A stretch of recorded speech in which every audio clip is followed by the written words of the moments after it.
with EPC amount of 4,900,000. 25,063, construction of the road at Katipunan, Norte, EPC of 5,940,000. 25,064, construction of road Sindangan, Dalman, Norte, the EPC of 10,890,000.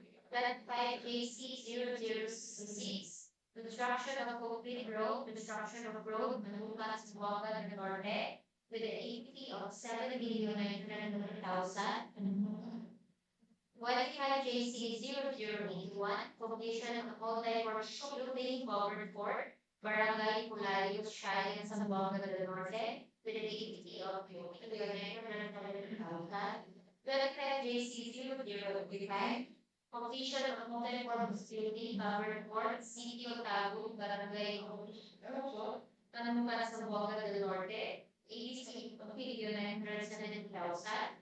25JC0090, completion of multi-purpose building covered for Sitio, Labaloran, Barangay Imelda, Sindangan, Zamboanga, Norte, with an APC amount of 2,970,000.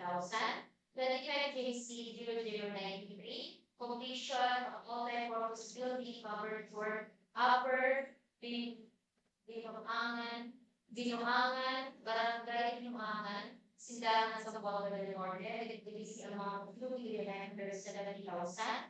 25JC0095, completion of multi-purpose building covered for Imuman Elementary School, Barangay Upper Imuman, Sindangan, Zamboanga, Norte, the APC amount of 2,475,000. Before we proceed, please we acknowledge and call your name. Start with our bank chairman, University Room, Lorena. Our bank vice chairman, sa matawag ako.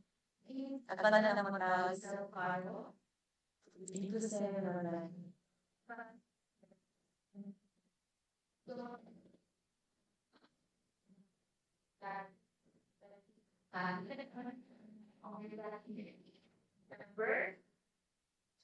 Engineer Rosita Bakara, Engineer Rosita Civil Garial,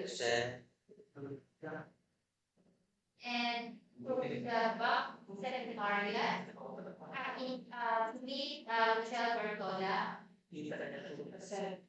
Our back secretariat headed by Engineer Christine Gania, and board presenter for today's conference, Architect Liloy, present, and yours truly. Student parent, the present members should quorum in the proceed or unit. Thank you, Mr. Secretary. Back to distributed conference of I called our Good morning, everyone, especially to our chairperson, Engineer Jubil Lorena, members of the BAC, the DPWH and the Secretariat, and to all the viewers who are online. For this pre-bid conference, we will be discussing 9 projects. To start with, we discuss the basic contract data of these projects. As shown in the screen, these are contract IDs 25JC0052, construction of drainage structure along road, Dipolog Sindangan Liloy Road, K889 plus 800 to K889 times 60. Location of the project is at Dalman, Zamboanga, Norte, and approved budget of the contract of 4,900,000 and a duration of 115 calendar days for contract ID 25JC0063, construction of concrete road, construction of road Katipunan, Zamboanga Norte, Katipunan, Zamboanga Norte, with an EPC of 5,940,000 and a total duration of 51 calendar days. For 25JC0064, construction of concrete road, construction of road Dalman, Zamboanga Norte, located at Dalman, Zamboanga Norte, and the EPC of 10,890,000 and the duration of 74 calendar days. We have here the Brgy 0066, construction of concrete road, construction of road Manukan, Zamboanga Norte, Zamboanga, Manukan, Zamboanga Norte. So our ABC is 7,120,000 and 52 calendar days. And 5G0081, construction of multipurpose building, completion of multipurpose building, covered court at Barangay Polayo, Siayan, Zamboanga Norte, with an ABC of 2,170,000 and 140 calendar days. For the 5G0085, we have here construction of multipurpose building, completion of multipurpose building, covered court, Sitio, Tabon, Barangay Gupot, Manukan, Zamboanga Norte, an ABC of 2,070,000 and a contract duration of 140 calendar days. For 5GC0090, construction of multipurpose building, completion of multipurpose building, covered court, Sitio, Labaloran, Barangay Imelda, Sindangan, Zamboanga Norte, and an ABC of 2,070,000 and duration of 140 calendar days.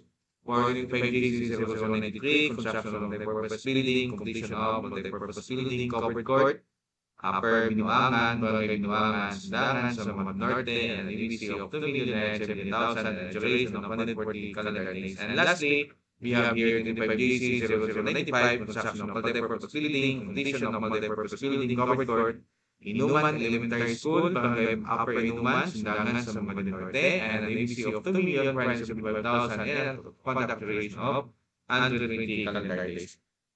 Now let us proceed to the details of the daily plans. To start with, let us jump first to the multipurpose building, which will be discussed by Architect Winnie Joy Viola. Architect Winnie. Asan?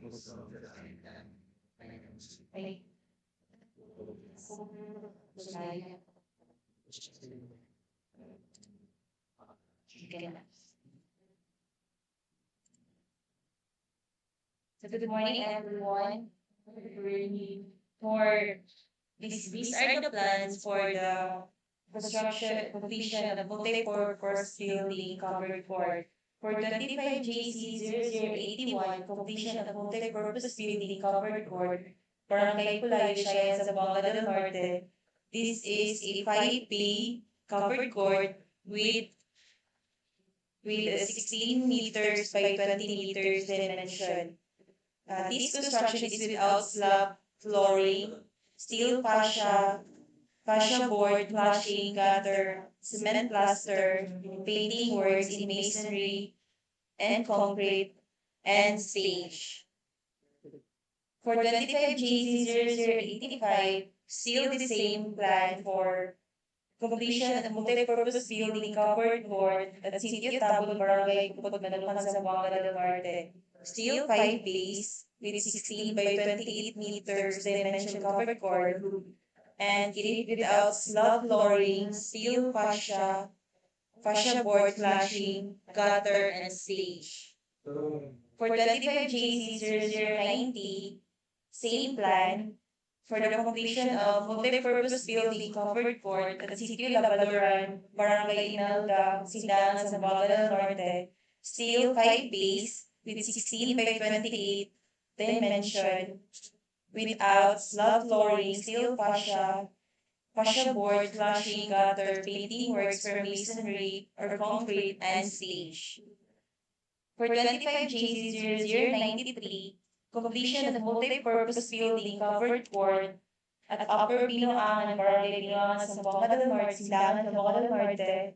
Still the same plan. It has 5 bays with a dimension of 16 meters by 28 meters without slab flooring, steel fascia board, flashing, gutter, painting works for masonry or concrete, and stage. And for 25JC0095, completion of multi-purpose building covered court at Inuman Elementary School, Barangay Upper Inuman, Zamboanga del Norte.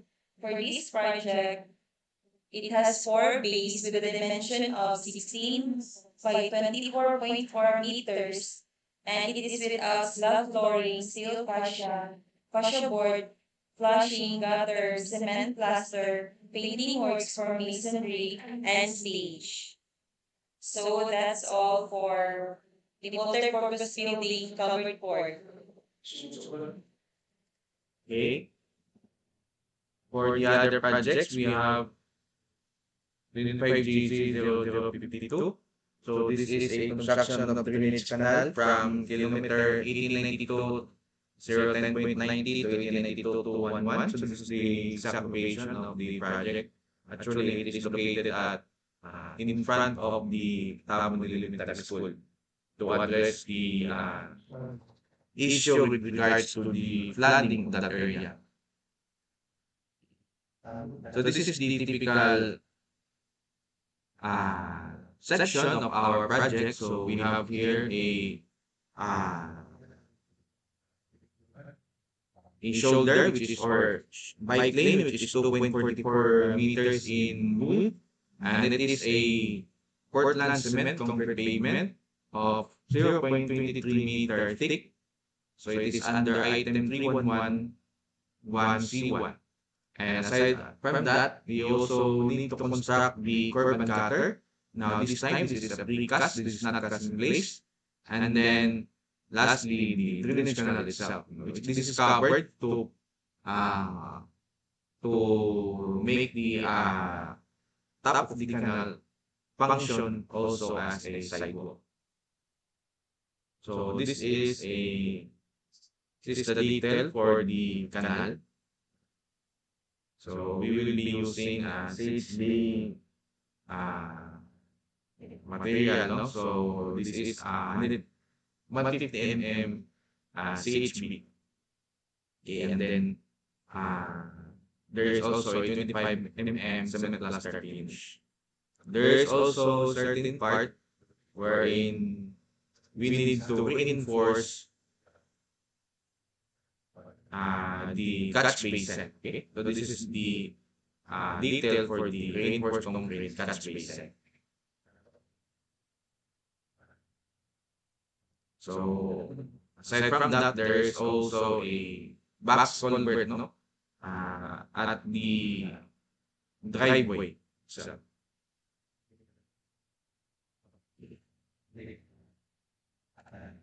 for the next project, we have 25GC0063. For 25GC0063,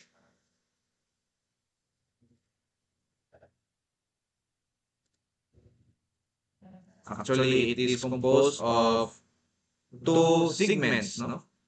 First one is at Purok 4 to Purok 5, Barangay Tuburan, Katipunan, with a length of 185 meters from Station 0 to Station 185. And then segment 2, we have Barangay Malasay, Katipunan sa Norte, from Station 0 to Station 170 and a length of 170 meters.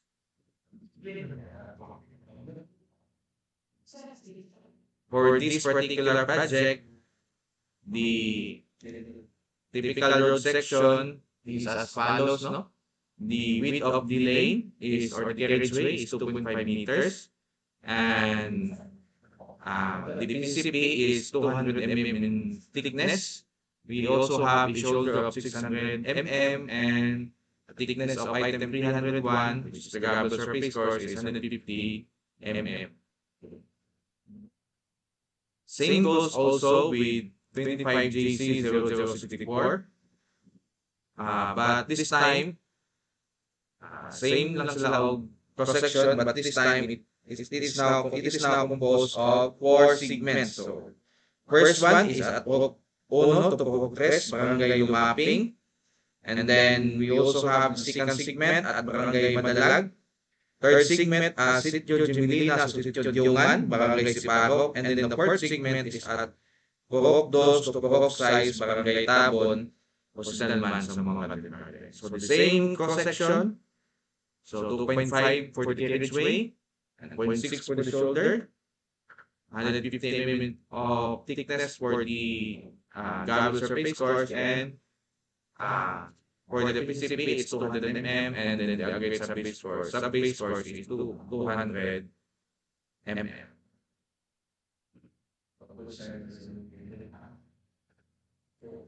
For 25GC0066, we have here two segments. First one is at Palangka, Manukan, and then Siayan at Manukan. Okay. For Sakan, we have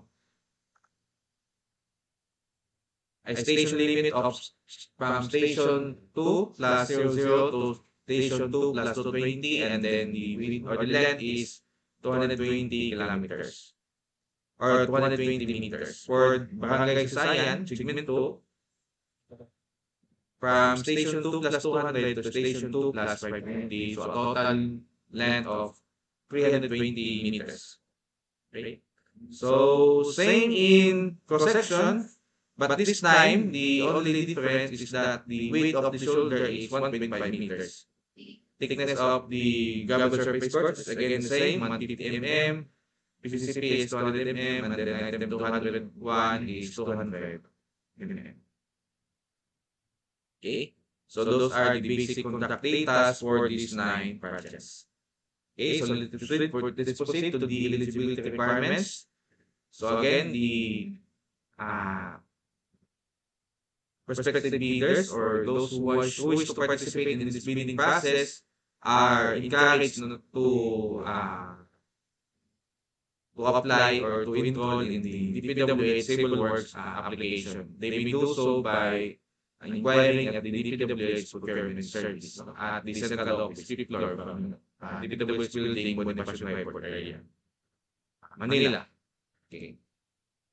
So they can download the CCASI in the website of the DPWH and then accomplish those forms and include also the supporting documents which is listed in the list of annexes in the CCASI. For the pickup license requirement, these are the required pickup license, minimum pickup license for these 9 projects, no, as shown in the screen. For ID52, General Engineering GU2, Flood Control.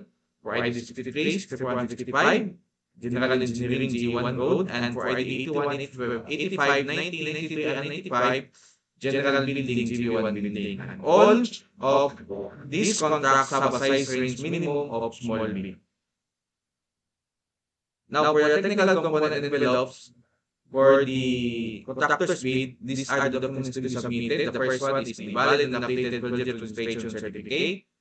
Now, make sure that the documents listed in your PLGs must all be valid and updated. These documents selected in your PLGs includes the registration certificate from the SEC, DTI, and CDA, the mayor's services permit, the tax clearance, your pickup accreditation board, pickup license and registration, and then your audited financial statement must be at least 2 years before the opening of the or at most 2 years.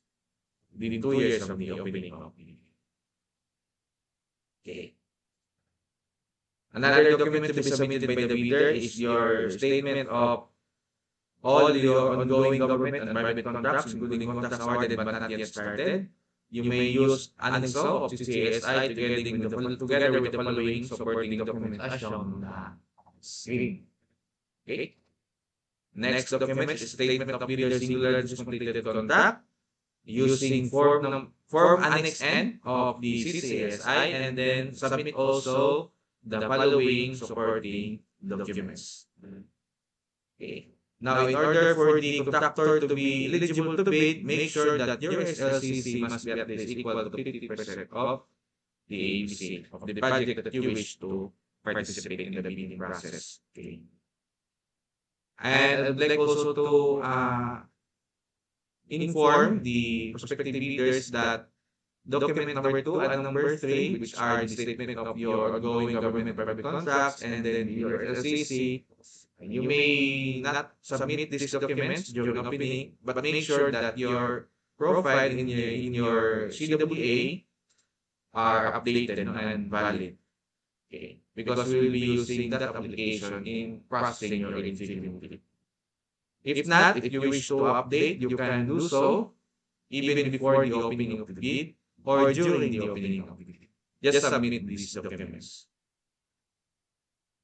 So for the major and similar categories of work, no, for your SLCC to be valid, it must be the same or have a similar categories of work. So for ID 52, the work description is flood control construction of drainage, open and closed canal conduits, and these are the similar categories of work, as shown on the screen.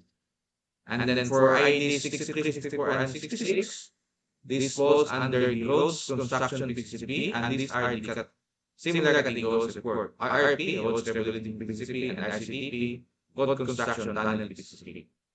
For IDs 81, 85, 19, 83, and 95, it falls under the building construction without piles, low-rise concrete frame, 1 to 5 stories, and these are the similar categories of work.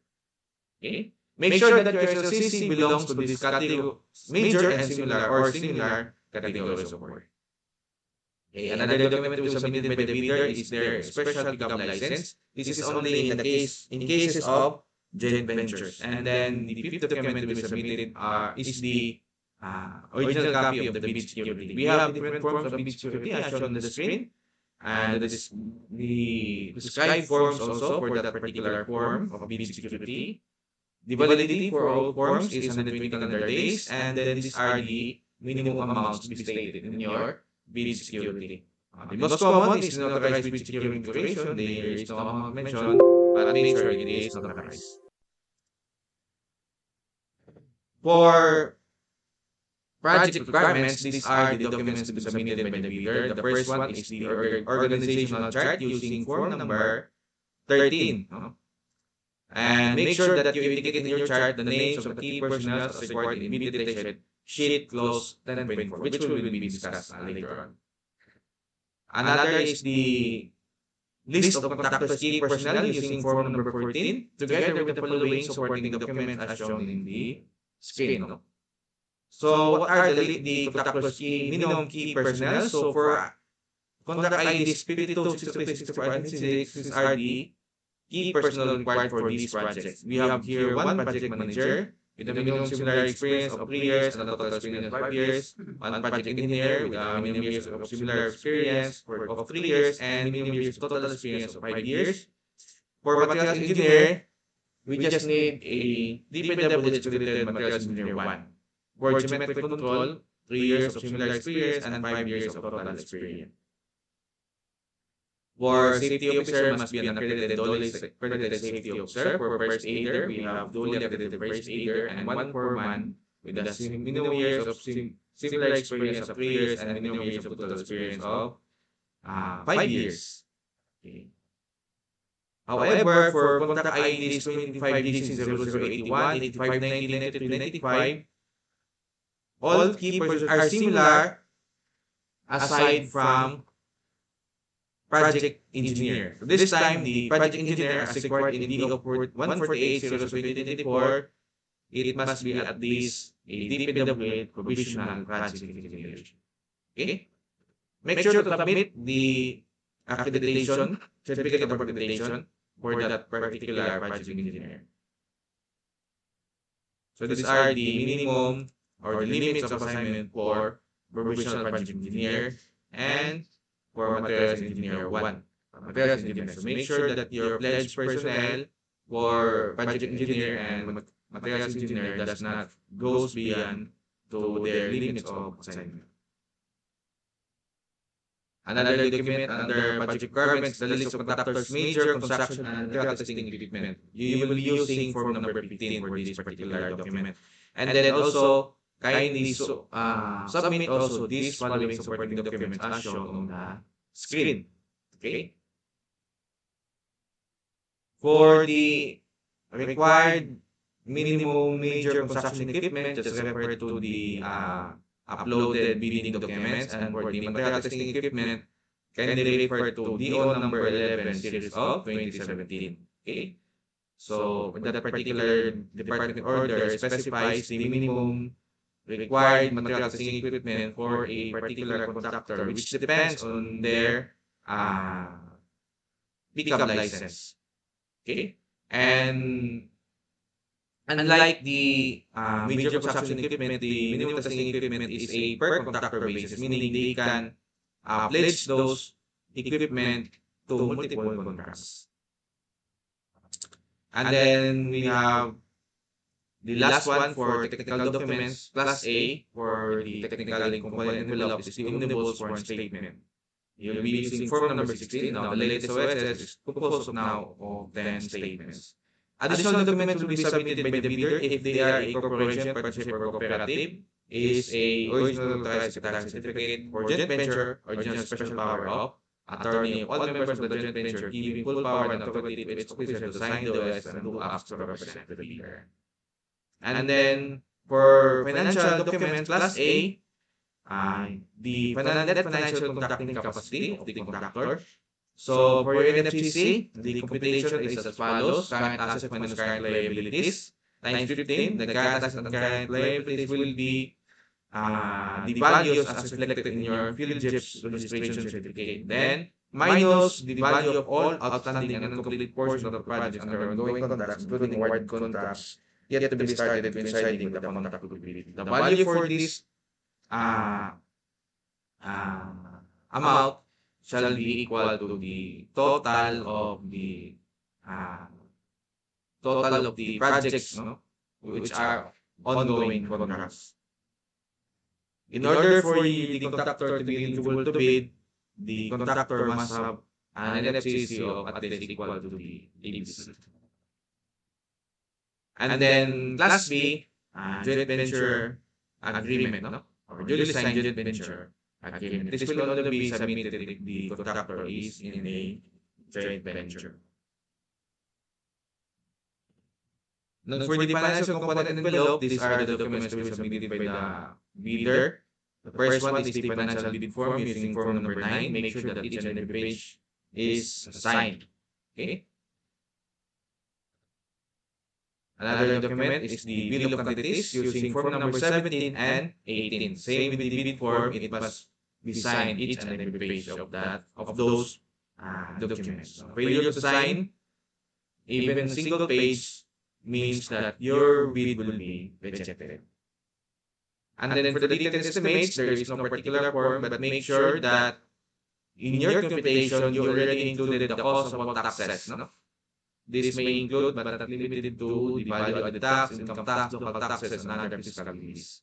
And then include also in your detailed estimate the summary sheet indicating the unit price of construction materials, labor rates, and equipment rentals used in coming up with the bid. And then lastly, the cash flow by quarter using form number 19. The cash flow should be based on the duration of the procurement project. So for this particular project, 9 projects, the cash flow will start at the second quarter of this year, 2025. So those are the documents to be submitted by the bidder for their technical component and financial component. Mr. Chair.